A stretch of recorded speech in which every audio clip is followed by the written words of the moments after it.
we're joined by two of Australia's greatest acting stars, so let's make them feel at home. Aussie, Aussie, Aussie! Aussie, Aussie, Aussie! Aussie! Oh, God, this will take all night. Let's start the show!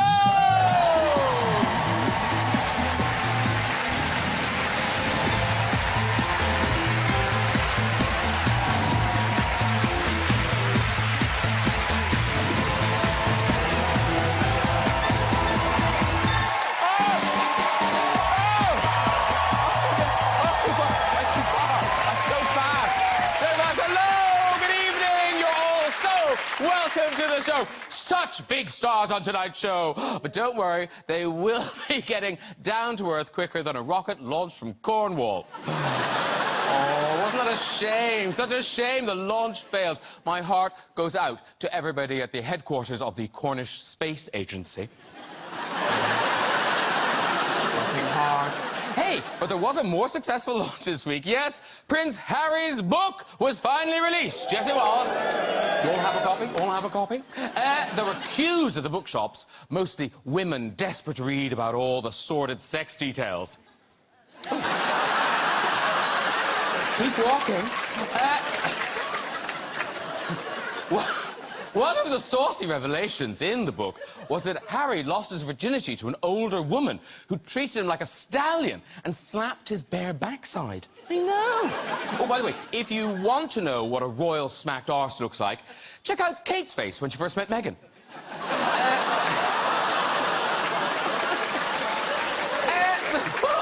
Book full of lurid details from Harry's frostbitten penis to his cocaine use. And, you know, that sort of sums up Harry's story. Yeah, Willie causing him pain and Charlie getting up his nose. You see? Hey, let's get some guests on! Later, with a music from Brit-nominated singing star RAYE! She is so good! But first, he's one of our favourite funny men. It's Mr. Alan Carr!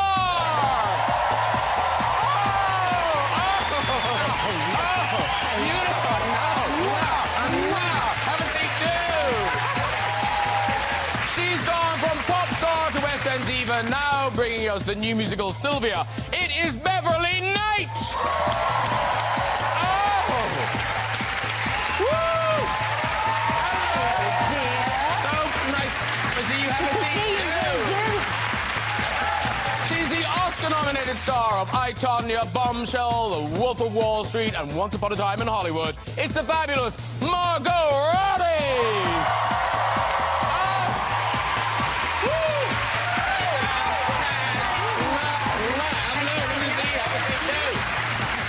She's one of our greatest theatre and film stars with an amazing 7 Oscar nominations and 2 wins to her name, tipped for a 3rd in the critically acclaimed drama Tar. Please welcome Cate Blanchett!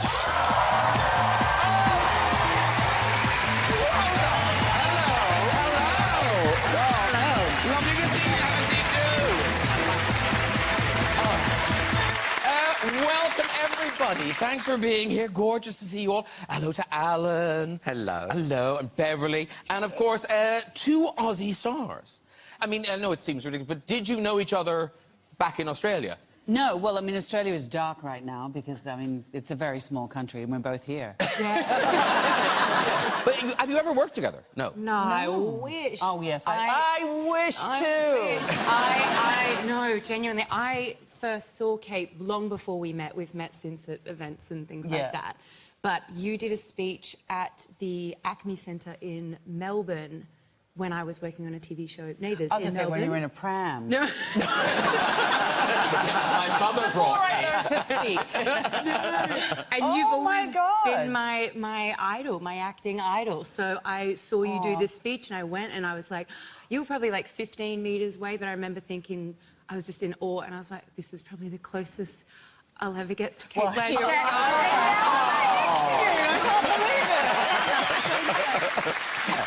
You were frightened when you went, Beverley, but you had a lovely time when you went to Australia. I had a great time when I went to Australia. Went to Sydney, and me and my husband went, and yeah, I was there to perform. And I was terrified, though. I thought, I'm gonna get eaten. I'm not gonna make it back home. You know, something's gonna get me. Probably my audiences. Oh, God. I was like, you've got spiders bigger than my hands. You've got everything, sharks. There's nowhere to hide. There is nowhere to escape. What were you there? You were there for Mardi Gras, was it? I was there for Mardi Gras. Oh, a nice little sing-song at Mardi Gras. Oh, that's so lots of fun. Fabulous. Oh, lots of fun there. Oh, look at you go! Wow. Looks like you're doing the eating. Yeah. There's probably spiders in that hair. Trying to get to you. How fabulous. And here's the weird thing. Because I feel I know you pretty well. Alan. Yeah. I never knew you lived in Australia. I lived, yeah. I was a backpacker, and I stayed over there more than the visa. This was naughty. I stayed there longer. And I used to work at an insurance place. And I love Australians. I love their humour. So you went all the way to Australia to work in insurance? No, I needed some money. I needed... No, yeah. I love insurance so much. And It's quite high risk there. yeah. And my job was to take the forms off the printer and give them to the doctors and the nurses. And I always remember the form. It had, like, the name, occupation, injury, and where on your body. And it was like, Dan, tractor, piles, where'd you fucking think? But I used to work in a cafe on Oxford Street, and I was a dish pig. Because, you know how everyone's sexy in Sydney, so all the sexy gay guys were out the front, and because I'm not a looker, I was in the back cleaning... Honestly, no. I was a dish pig too. You was a dish pig? Yeah. Oh, wow! And look at her now! They used to ring the bell, because they'd ring the bell and go, dish pig, and then I'd go through the little hatch.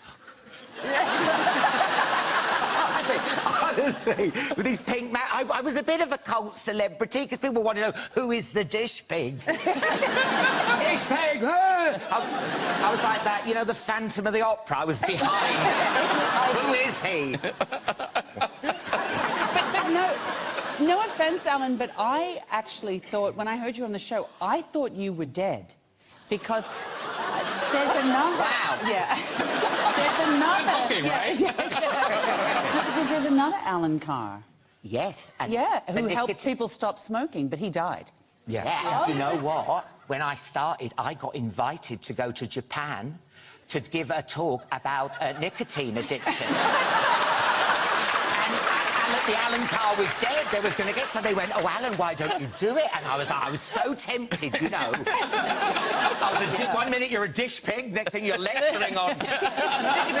nicotine addiction. Yeah, but I'm alive. Yeah, you are very much... He's alive, he's here. It's all good, it's all good. Hey, listen, we've got lots to discuss tonight. New telly shows, great new musical, and 2 really extraordinary movies. So we'll kick off with Cate Blanchett's new film. This is called Tar. It is out today, ladies and gentlemen. And this is an extraordinary performance by you.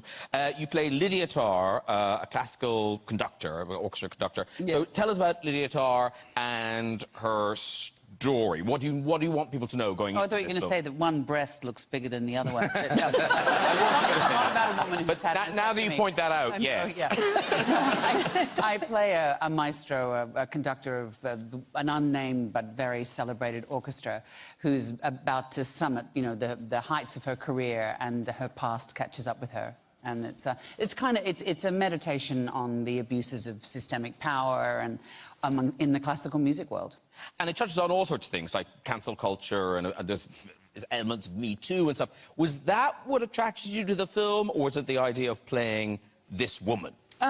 Yeah, well, she's fictitious. She's a, you know, it's a fairy tale in a way, because there's very few women running those, you know, those big orchestras. But no, I mean, everything in a way is about cancel culture. I mean, we haven't even processed Black Lives Matter or Me Too. These things are still very much systemic abuses. They're, you know, alive and kicking. But it was to work with Todd Field. You know, doesn't come out of the barn very often to make a movie, and it's been 16 years since he made a movie. So it was to work with him. And also, you know, to get to stand in front of an orchestra in Germany and play and to conduct them. I mean, it's not very often you get asked to do that stuff.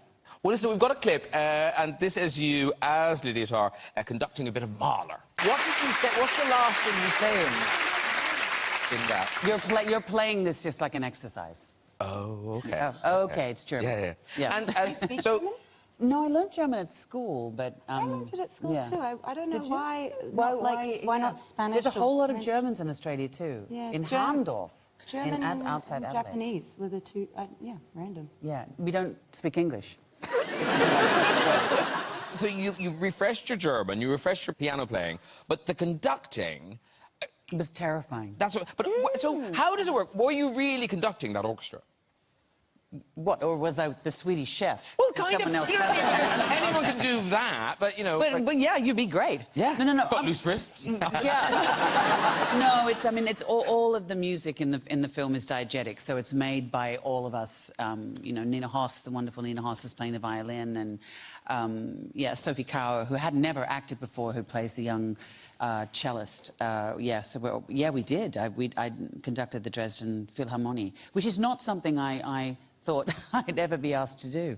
It was absolutely terrifying, but when you give the downbeat and that music comes back at you, it's, I mean, you know, this is, you know, playing it when you're inside the music, it's just like, whoa.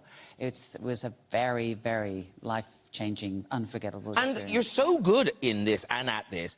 Was that the sort of music you listened to growing up? Were you a kind of classical music kid? I was kind of a goth. I listened to Birthday Party and Dead Can Dance, and I was a bit eclectic, you know, Bananarama, a bit, you know, Duran Duran. Lovely. You know, The Seekers, Bob Dylan. But, you know, there wasn't much Mahler in my childhood. Yeah. But in my teenage years, when I got all emotional and melodramatic, I did turn much more to classical music. Because, Margot, were you a goth? Yes, I definitely had my... I don't know if I was full goth, very emo though. Okay. And I listened to like only heavy metal music, and I would dye my hair black and only cut it with a razor blade. So yeah, kind of goth. Does anyone like heavy metal music? Was that something you genuinely liked? I genuinely, and I still genuinely like it. Yeah. Do you like monster trucks and things like that? No. No. It's a whole kind of thing. Just, yeah, no, just... No, I really like it. Like, I remember, yeah, I'd go to... I remember going to the Slipknot concert, and the most I've ever been... At the time, I was on Neighbours. I have never had more people come up to me, ever, than at a Slipknot concert. They... The crossover between... It wasn't Monster Trucks and Slipknot, it was Neighbours and Slipknot. It's like, for some reason, everyone kept coming out and being like... It's quite the Venn diagram, isn't it? It was so unexpected, and they're worried about all the characters, and is so-and-so's baby okay, and this and that. They're not real. Yeah, no, I know. They were so invested in Neighbours and Slipknot. So I don't know, yeah. No, I genuinely like that kind So of it's music. family listening. It's, yeah. And Beverly, you were a very good little girl. Your was. musical beginnings, it was all church music, wasn't it? Church, it was the church, absolutely. I saw my mum up there on the pulpit singing away, doing her duets and things, and then there's little me, like, I want to join him. I was that middle child who was the complete show-off of the family, attention-seeking middle child. I had Are we to all be... middle children here? Are you a middle child? I am. Are you a middle child? I am. There you go. Are you not? No, I'm the oldest. Oh, yeah. Youngest. You ruined it, Yeah, Alan. oh. It's like there's nothing to this theory. Actually, talking of childhoods, Alan Carr, you are now turning your childhood into a sitcom. Yeah, that's right, yeah. Is it happening really soon? It's happening. We had the first read-through today with the people and my mum, my dad, and it's all about my school life. I've got 2 dinner lady roles that are coming up if you... if you're in the Northampton area the next 2 weeks, call me. And so I auditioned for a little Alan, so I got over 500 tapes of people pretending to be me as a child.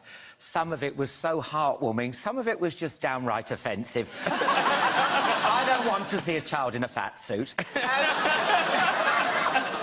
But we got this boy called Ollie. He is so good. He just got me down to a T. He didn't go too like that. Yeah. So we've got a picture of Ollie. I think this is Ollie as you. Yeah. This is Ollie as you. He's so talented. He's just so good. I mean, I just thought he'd got me down to a T.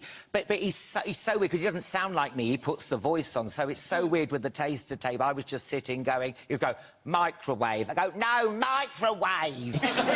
Microwave. So, yeah. And do you play yourself in it? No, I'm the narrator. I come on and all like that. So Yeah. yeah, it's very emotional for me. Very, because it's so personal as well, you know, And are your parents in it? Did you say your parents are in it?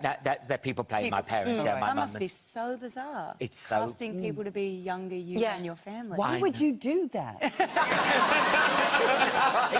I don't know, but Cheap therapy. Therapy. It is cheap therapy, and yeah, but it's going to be good. What's it going to be called? It's Changing Ends, because my dad's a footballer, you see. My dad was a football manager in town, so Never was. Yes, he was. Oh. Yeah, I know. I thought... Listen, I thought there was a mix-up at the hospital as well. You know? There's some poor hairdresser looking out the window at his son playing PP going, what? Who will run the salon now? So, yeah, I mean, everyone plays football. My granddad, my dad, everyone who's male plays, and I just don't play football. And so, yeah, and so it's all about that. And, of course, I was getting bullied for being gay, fat, with glasses, and then my dad was manager of the local football team. For your dad's shit, I don't care. I don't even watch football. I wouldn't even know what the score was. I turn up on Monday, your cobbler's a shit. I'm like... Very good. Meanwhile, Margot Robbie brings us another highly anticipated movie of the year. This is Babylon, and it opens in cinemas next Friday. And this is a proper epic, sort of based on early cinema, the birth of talkies. It's a wild ride. So tell us all about it, Margot Robbie. It is a wild ride, and it is epic. And like you said, it's you know, the transition for Hollywood going from silent films to talkies, which I think what really stands out about the movie, though, is the depiction of Hollywood at that time is all based on true stories. It's just like the side of it you never see on screen. It's madness. I mean, there was so much, like, debauchery and just the method of making movies back then. They were making it up as, you know, they were figuring it out as they went. There was no rules and regulations. It was just like the Wild West. And, you know, there was a lot of young people becoming very rich and famous overnight, and what's changed? Doing tons of drugs and destroying their lives, and then like all the heads of the studios were young, you know, and it was just a crazy time. And then this movie kind of follows like you know, a number of different characters as they kind of pursue their dreams of making it in Hollywood, and kind of those who can't keep up when sound comes in. And you play this very kind of up-and-coming actor. You kind of break through in the film. Yes, I play a fictional character, Nellie Leroy, but she's an aspiring actress, comes to LA, and she's just like a tornado of a human being. And, yeah, she kind of shoots to stardom, and just... things go completely off the rails after that. And it's directed by Damien Chazelle from La La Land. But I mean, he really goes for it. These enormous set pieces. It opens with this mad Hollywood party. Yeah. Like in real life, how long were you at that party for? Oh, that's you crowd surfing. That is, it was, yeah. It was me crowd surfing. It was so fun. So we get why it's called Babylon now, right? Clearly.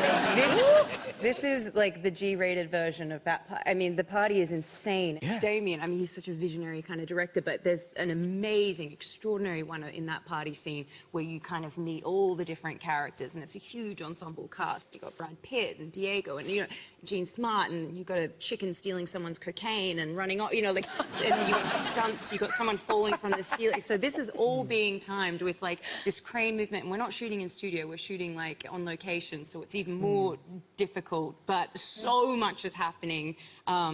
And you kind of get a glimpse of everything. It's the kind of movie where you have to see it on a big screen because there's so much happening in the frame at every single moment. You could look anywhere and you're seeing a whole, you know, this whole tapestry of madness.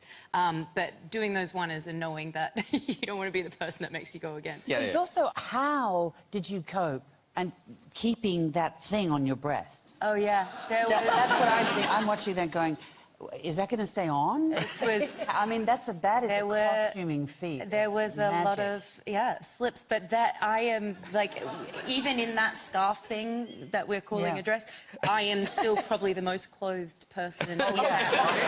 So, honestly, but we were also desensitized to nudity very quickly, that in that scene, there's literally like orgies happening behind us while people are talking. I mean, there's so. The guy jumping on the penis was kind of one of my favourites. Yes. And a penis suit. Yeah. Sadly, that isn't the clip we have. The clip we have, this is you shooting a scene at the beginning of sound, when sound's coming in. First time they're dealing with microphones and the restrictions of that. And also, like, nothing can make noise. So the camera, because the cameras back then were very noisy. And you watch a movie from, like, 1931, and you can tell, like, every time they, like, walk up the stairs, it's like, ka-conk, ka-conk. You know, they're trying to figure it out. And, yeah, in this clip, yes, we're figuring it out and getting it all wrong. All right, let's have a look.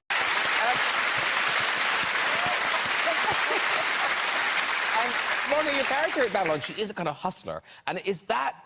That seems like that's kind of true, because you were one of those actors, you didn't wait for the phone to ring. Yeah. You were out there, you wanted a gig, you went for it. Is that right? Banging down doors. Yes, I called Fremantle Media, like, every day until someone made a mistake and put me through to the casting agent for Neighbours. That's how I got my audition.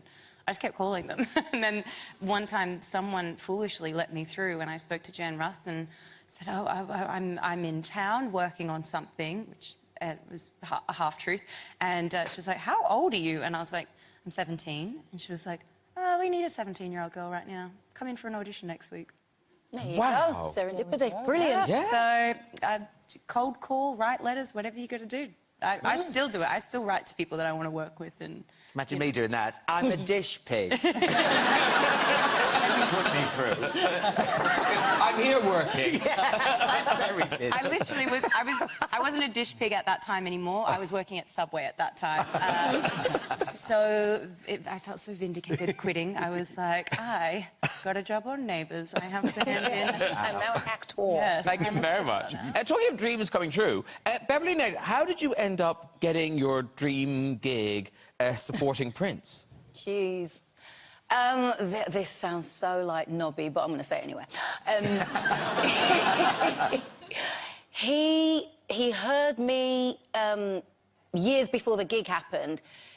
He heard me sing on a TV show and met him backstage really briefly at another event.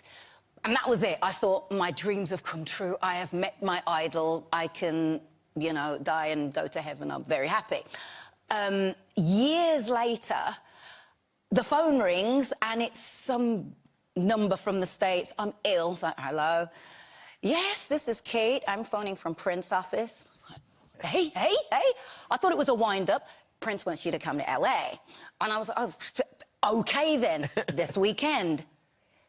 OK then. So I didn't know where I was going. I didn't know anything. I packed my bags. I was off. Put me in this nice hotel. It was only when I saw the great and good of Hollywood around I realised it was the Oscars weekend. I arrive, we're going in the hills, winding up into the hills, and this house, and I see the kind of the purple, and I'm like, OK, this is clearly where Prince resides. Let me calm myself down, Long story short, he had me there because he wanted me to sing at his Oscars party. Wow. For the wonderful people who just won Oscars that year and all his friends and that. And so there's little me from Wolverhampton singing to the great and good, like the Coen brothers, and, you know, Spike Lee was there and Chris Tucker was there, and I got on stage with him. Halfway through the gig, he leaned back and said, I want you to sing Rocksteady. And I was like, OK, I'm ready. Snatched the mic, here we go. Rocksteady, baby. And I was off. Wow. It was just insane. And Stevie Wonder joined us. Oh, my By the way, P.S. P.S. Yeah. Stevie Wonder was there. Yeah. Wow. Amazing. Were you at that party, Cate Blanchett? I was. I didn't know who you were. Yeah, no, because I had been hanging out in the kitchen. And were you the dish pig at the Yeah, I was. Cleaning ashtrays. And he walked in. I didn't see him at first because the countertops were regular height. Hi. Yes. And I thought... and I was... yeah, I mean, he's an amazing man, but he's short in stature, and you realise pretty quickly he didn't cook, you know. No. Stirring a pot. Yeah, so I chat to him in the kitchen, and then, you know... And yeah, I heard you. I didn't obviously know it was you, but yeah, I can't believe you were there. It was amazing. That's validation for me, because sometimes I'm like, did I smoke something? Did that actually happen? It happened. It happened. It happened. Very good. Now, Beverley Knight brings us that rare thing, a brand new musical. Sylvia comes to the Old Vic from the 27th of January. So this is, it's a musical based on a slice of British history. Yes. So you're not Sylvia, but tell us as much as you can.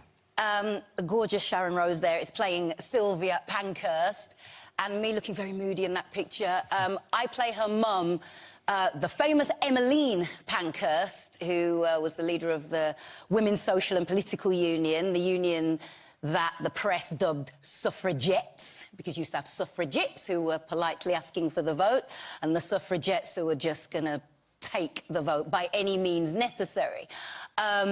Emmeline is passionate, you know, militant, adopts militant methods. Sylvia is a pacifist. She doesn't want to go along with breaking windows and you know, putting bombs in letterboxes and things. So this chasm opens up between mother and daughter. So it's the story of how the fight for women's suffrage ripped this family apart. And you see there in your period costumes, but it sounds like the whole thing is seen through a very kind of modern lens. It is, yeah. Musically, it's hip-hop, it's R&B, it's funk, it's soul, you know, with tinges of rock and that kind of... all kinds of flavours in there. But it's very much using modern parlance as well as quotes from history. So, you know, we've got Winston Churchill talking about blabbering suffragettes, but then we've got Lord Curzon and Lord Cromer, who were famous anti-suffragettes, you know, having a rap battle with Sylvia Pankhurst and the other suffragettes. We got... It's so sharp and so slick, and it moves really, really quickly. It's a great cast. Well, we're really lucky because somebody filmed a little kind of taster from the rehearsal. So this is from the rehearsals, kind of behind the scenes of Sylvia. This is Beverley Knight doing what she does best. Quite impressive. Kate, was your conductor hand twitching? I'm getting very excited. Downbeat, downbeat. Listen, I imagine, Cate Blanchett, you were a little jealous listening to this, because you were in a successful musical when you were quite young, weren't you? Well, extremely successful. We took, when I was at university, we decided to make a musical about climate change. Very, very popular. One of the numbers, in fact, when we were there at the Adelaide Fringe, on one night we had 3 members of the audience, and after interval we had 1. And, there were 12 of us in the musical, and one of the numbers was about air conditioning. Of course, yeah. Turn the air on, turn on the air con. And we were wheeling air conditioners around. Yeah. Oh, it really made a difference. Yeah, it was extraordinary. You haven't heard of it? It didn't tour. Yeah. No. Without that, there might be, you know, a climate crisis. Thank God you got on early. Yeah, you were trained fines. And Margot, do you do singing, like in Babylon, you do kind of numbers? Yeah, I don't sing. I mean, honestly, if I could sing, I would definitely... We'd know about it. I would... yeah, you wouldn't shut me up. I'd hopefully be on Broadway or the West End. I would love... But no, sadly, I can't sing. And Alan, do you dance in your current tour? Because you injured yourself. Oh, God, I thought you were asking me to sing. No. OK. Yeah, well, there's a bit in my show where I do a Jason Statham kick, and I went like that in Glasgow. Ow!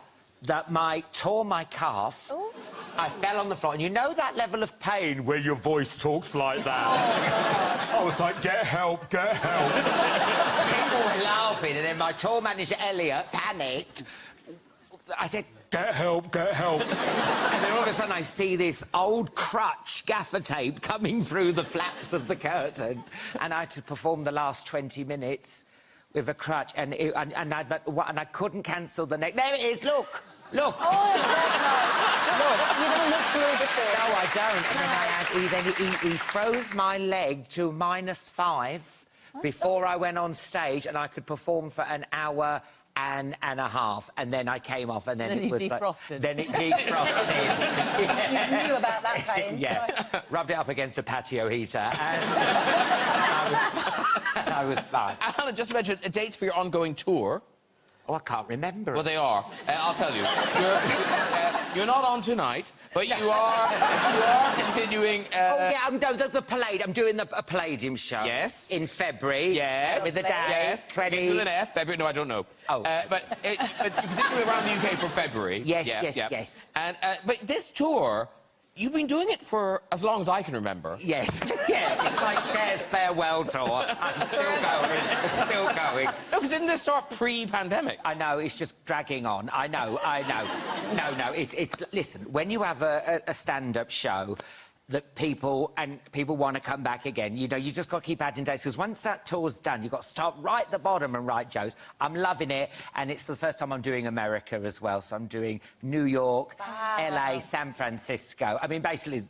the size of Portaloos. I mean, there's not theatres, but, you know, I've always wanted to do America. I've never done it. I'm really proud of this show, so I'm going over there. But you've already been to Australia. You were in Sweden, weren't you, with this show? Yes, and Greta Thunberg came to one of the shows. Oh, I'm glad. And that's, I love her. She's so sweet. And then... And also, you like to think of having a nice time. Yes, yeah, coming along. But I was shitting myself with the plastic in the dressing room. Now,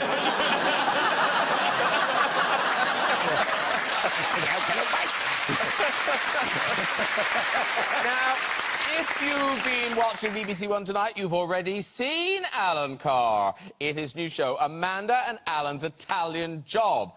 Fridays, 8:30, all episodes on iPlayer. It was the second one today. So this is you and Amanda Holden. This does sound like one of those pitch meetings.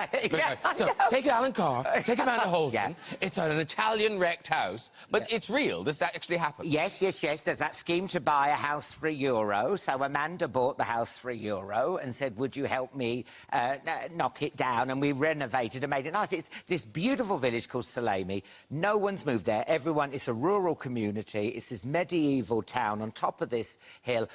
No one's there. Everyone's left. It is absolutely stunning. And so we went there and we had to clean it all out. It had squatters in. And, of course, this is pre-watershed, so that when I go in, they go, oh, what's all that brown stuff? It was shit. Wonder what that brown thing is. Yeah.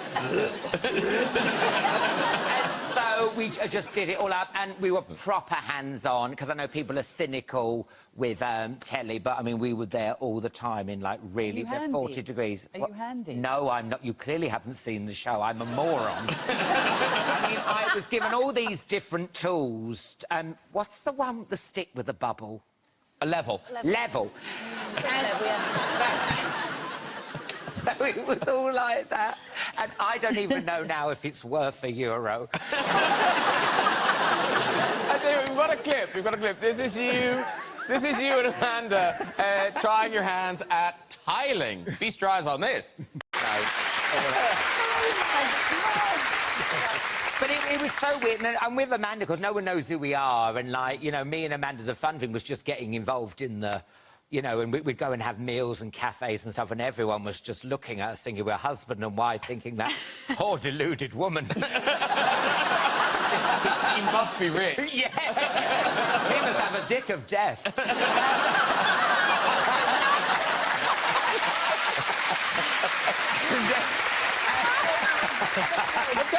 Tell me this, Alan. So, for Tar, Cate Blanchett brushed up on her German.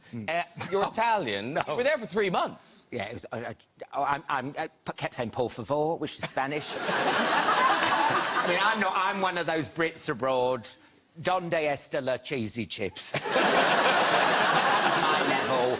But no, it was very odd there. We got arrested. I don't know if you haven't binged it on iPlayer. We got arrested. The police pulled us over, and of course the BBC ran over. We're filming. No, stand back. Like this. Oh. So we're there. Is that your Italian accent? Yes. It's like we were in Rome then, wasn't it? And so we're there, pulled over, and then Amanda just turned into Mae West. I mean, she was like, "Oh, that's a big gun." And I was like, "We're going to get arrested for soliciting now." I bet that buckle needs some buffering. And then he was really nasty with me, and because I was wearing this really ill-fitting green jumpsuit. I looked like a Teletubby. And then they said, where do you live? Where are you staying like this? And they still didn't say why they arrested us. And then we gave them the hotel, and we thought that was it. And then 1 a.m. that morning, the police turned up to give Amanda Holden a booty call. No. Rang her up 1 a.m. in a hotel room. Thankfully, she didn't pick up. Wow. I complained to the hotel, why isn't my phone working? There's something wrong with the wire. Right. Time for music. This Brit-nominated singer-songwriter has penned tracks for the likes of Beyoncé and John Legend, and now brings us her own much-awaited debut album. Here performing The Thrill Is Gone, it is RAYE! How gorgeous is that? And her band, thank you very much. Come on over, RAYE. Here she comes, marvelous. RAYE! Beautiful. Thank you so much for that. This is Alan and Beverley and Margot and Kate. This is RAYE. Very good. Yay. Handshake that I'm doing. That, of course, is from your debut album, My 21st Century Blues. 10 years in the making. I know, because I just imagined you were kind of, you know, an overnight success. But no, you've been plugging away. For so long.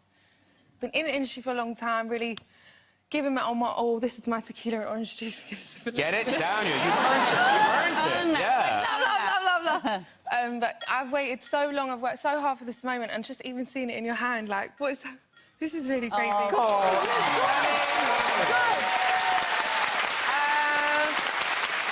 If that wasn't good enough, currently #1 in the charts. Yeah! There's one, #1. And what is the story? Are you going to be going on tour now? Yeah, so I'm actually supporting Lewis Capaldi. We leave Oh, lovely Lewis on Capaldi. Saturday, yeah. Good luck. I know. We're literally competing for the #1 right now, which is hilarious. I'm like, Lewis.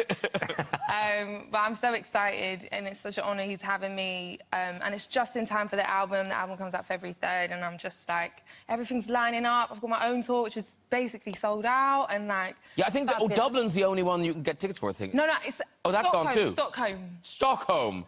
All right, if you liked her, you've got to travel. Stockholm. You know, Ryanair do affordable flights. Just somewhere very near Stockholm. It's in Sweden. I'm so pleased for you, RAYE. Thank you so much for that performance. Good luck with the album and the tour. We're going to hear lots more from you. RAYE!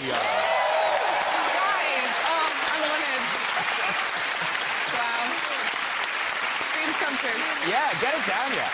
That's nearly it. Before we go, just time for a visit to the big red chair. Hello, who's there? Hello. Hi. Hi. Oh, and a comfortable wrap. What's your name? Katrina. Katrina. Lovely. And where are you from, Katrina? I'm from Wicklow in Ireland. Wicklow in Ireland. Oh, Yes. right. Is that where you got your shawl? I got it in a charity shop, actually. You surprised me.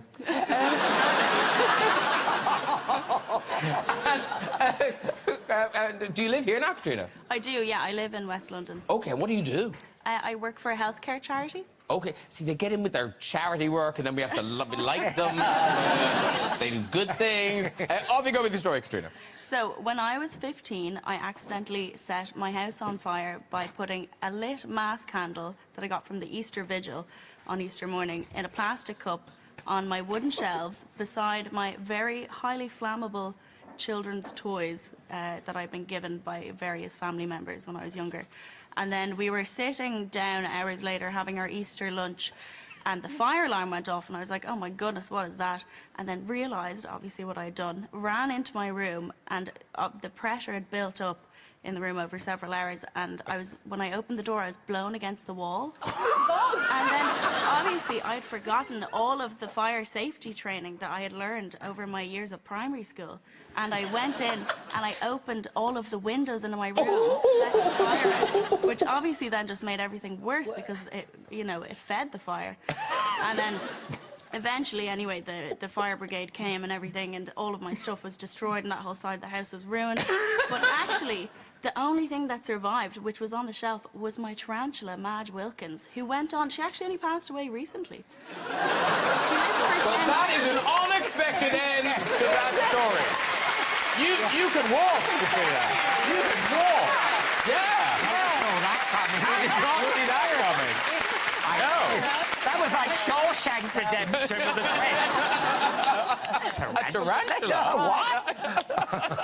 I was just thinking, no wonder she lives here now. Fair, it's like, if you want to go to London, do it. Okay, that really is all we've got time for. If you'd like to go to that red, share yourself and tell your story, you can contact us via our website at this very address. Please say a huge thank you to all of my guests tonight. RAYE! Alan Carr! Beverley Knight! Margot Robbie! And Cate Blanchett! Join me next week with singer Kat Burns, dancer Ota Mabuse, Hollywood actor Brendan Fraser, the writer, along with the star of the new drama Nolly, that's Russell T Davies, and Helena Bonham Carter, and four-time Oscar nominee Michelle Williams. I'll see you then. Good night, everybody. Bye-bye.